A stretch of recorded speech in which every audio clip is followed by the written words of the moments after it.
السلام علیکم ناظرین۔ پیارے ناظرین، کچھ سائنسدانوں کا کہنا ہے کہ حضرت آدم علیہ السلام کی پیدائش سے پہلے بھی اس دنیا میں زندگی موجود تھی۔ کچھ لوگ دعویٰ کرتے ہیں کہ حضرت آدم علیہ السلام سے پہلے اس دنیا میں جنات رہا کرتے تھے۔ جنات پہاڑوں، میدانوں، ہر جگہ قبیلوں کی شکل میں آباد تھے۔ اکثر سائنسدانوں کا کہنا ہے کہ اس زمین پر حضرت آدم علیہ السلام سے پہلے کروڑوں سال تک ڈائناسور نے حکومت کی ہے۔ بہت عرصہ تک وہ اس دنیا میں رہے اور پھر انسان کی آمد کے ساتھ ساتھ ڈائناسور کی نسل ختم ہوتی گئی۔ ناظرین، سوال یہ پیدا ہوتا ہے کہ یہ دنیا کیسے بنی؟ سب سے پہلے کس کو پیدا کیا گیا؟ زمین کو اللہ تبارک و تعالیٰ نے کب بنایا؟ اور آخر اللہ تبارک و تعالیٰ نے انسانوں کو پیدا ہی کیوں کیا؟ اب سوالات کے جوابات جاننے کے لیے اس ویڈیو کو پورا ضرور دیکھیے گا۔ ناظرین، اس میں کوئی شک نہیں کہ زمین و آسمان بلکہ اس کائنات کی ہر چیز اللہ تبارک و تعالیٰ ہی نے پیدا فرمائی ہے۔ قرآن پاک میں اللہ تبارک و تعالیٰ سورہ حدید آیت نمبر 4 میں ارشاد فرماتا ہے، وہی ہے جس نے آسمانوں اور زمین کو 6 دن میں پیدا کیا، پھر عرش پر جلوہ فرما ہوا۔ وہ خوب جانتا ہے اس چیز کو جو زمین میں جائے اور جو اس سے نکلے، اور جو آسمان سے نیچے آئے اور جو کچھ اس میں ڈھک کر جائے، اور جہاں کہیں تم ہو وہ تمہارے ساتھ ہے، اور اللہ تبارک و تعالیٰ تمہارے اعمال کو دیکھ رہا ہے۔ اسی طرح اللہ تبارک و تعالیٰ سورہ ہود کی آیت نمبر 7 میں ارشاد فرماتا ہے، اور اللہ ہی وہ ذات ہے جس نے 6 دن میں آسمانوں اور زمین کو پیدا فرمایا ہے، اور اس کا عرش پانی پر تھا۔ ناظرین، امام احمد بن حنبل رحمۃ اللہ تعالیٰ علیہ نے روایت بیان کی ہے کہ رسول اکرم صلی اللہ تعالیٰ علیہ وسلم سے کسی صحابی نے پوچھا، اے اللہ تبارک و تعالیٰ کے رسول، آسمانوں اور زمین کو پیدا کرنے سے پہلے ہمارا پروردگار کہاں تھا؟ آپ صلی اللہ تعالیٰ علیہ وسلم نے فرمایا، اما میں تھا، یعنی اللہ تبارک و تعالیٰ کے سوا کچھ بھی نہ تھا، نہ اس کے اوپر ہوا تھی نہ اس کے نیچے ہوا تھی، مطلب یہ کہ کچھ بھی نہ تھا۔ پھر اس نے پانی پر اپنا عرش پیدا کیا، گویا یہ تھی مخلوق کی ابتدا۔ امام احمد، امام ترمذی، امام داؤد اور بے شمار محدثین نے روایت بیان کرتے ہوئے فرمایا ہے کہ رسول اکرم صلی اللہ تعالیٰ علیہ وسلم نے فرمایا، بلا شبہ اللہ تبارک و تعالیٰ نے سب سے پہلے قلم کو پیدا کیا، پھر اللہ تبارک و تعالیٰ نے اس کو حکم دیا، چنانچہ وہ اس طرح چل پڑا اور قیامت تک ہونے والی ہر چیز لکھ دی۔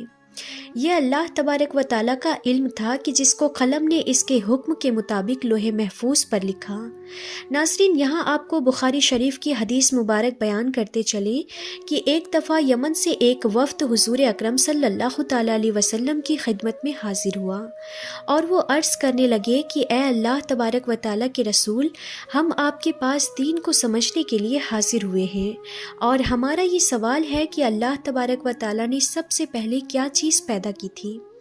تو آپ صلی اللہ تعالیٰ علیہ وسلم نے ارشاد فرمایا، سب سے پہلے اللہ تبارک و تعالیٰ موجود تھا، اس سے پہلے کوئی چیز نہ تھی، اس کا عرش پانی پر تھا، پھر اس نے لوح محفوظ پر ہر چیز لکھ دی اور آسمان اور زمین کو پیدا کیا، یعنی شروعات میں پانی پر عرش کی تخلیق ہوئی، پھر قلم کی پیدائش ہوئی، اس نے سب کچھ لکھ دیا۔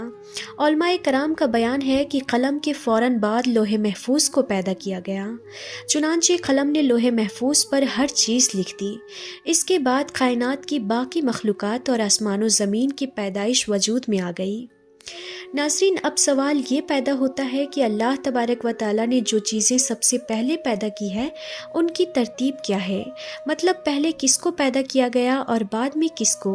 تو اس بارے میں مسلم شریف میں حضرت ابو ہریرہ رضی اللہ تعالیٰ عنہ سے روایت ہے کہ نبی کریم صلی اللہ تعالیٰ علیہ وسلم نے میرا ہاتھ پکڑا اور فرمایا، اللہ تبارک و تعالیٰ نے ہفتے کے دن مٹی کو پیدا کیا، اتوار کے دن زمین اور پہاڑ، پیر کے دن درخت، منگل کے دن تخلیف، مصائب، جراثیم اور بیماریاں، بدھ کے دن نور کو، جمعرات کے دن زمین میں چوپائیوں کو پھیلا دیا، اور تمام مخلوقات میں جمعہ کے دن کی آخری کڑیوں یعنی عصر کے رات کے درمیان آدم علیہ السلام کو پیدا کیا گیا۔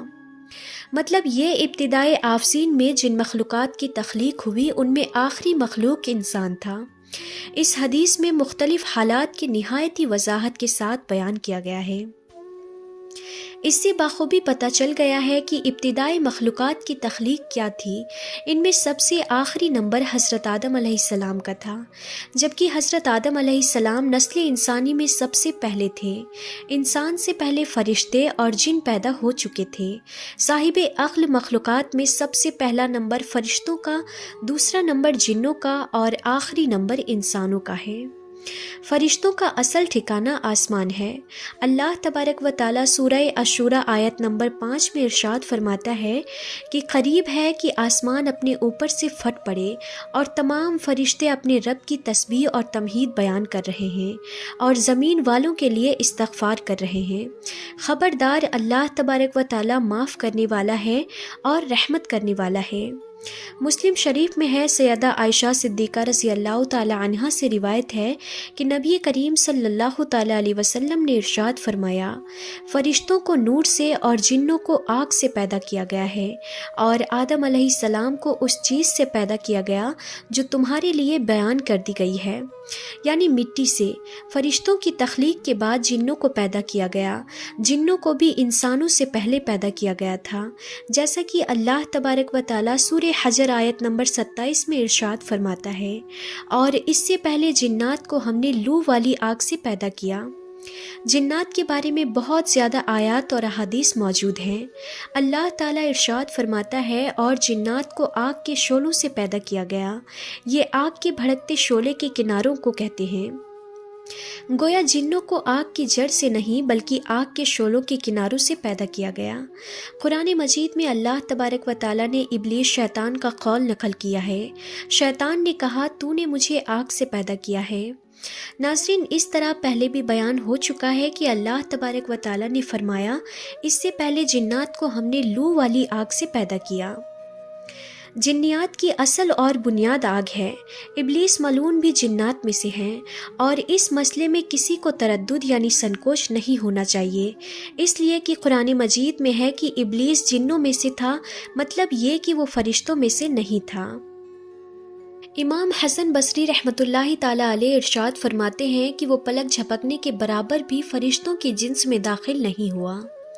حضرت عبداللہ رضی اللہ تعالی عنہ اور حضرت عبداللہ بن عباس رضی اللہ تعالی عنہ، ان کے رہنے کی جگہ یہی جزیرے، جنگلات اور پہاڑ ہیں۔ اس واقعے کے 2000 سال بعد اللہ تبارک و تعالیٰ نے حضرت آدم علیہ السلام اور حوا سلام اللہ علیہا کو زمین پر اتارا، اور پھر ان سے تمام انسانیت کی نسلیں چلی، اور ایسے ہی ایک دن اللہ رب العالمین اس زمین پر انسانوں کو دیا وقت ختم کر دے گا، اور جیسے یہ دنیا بنی ایک دن ویسے ہی ختم ہو جائے گی۔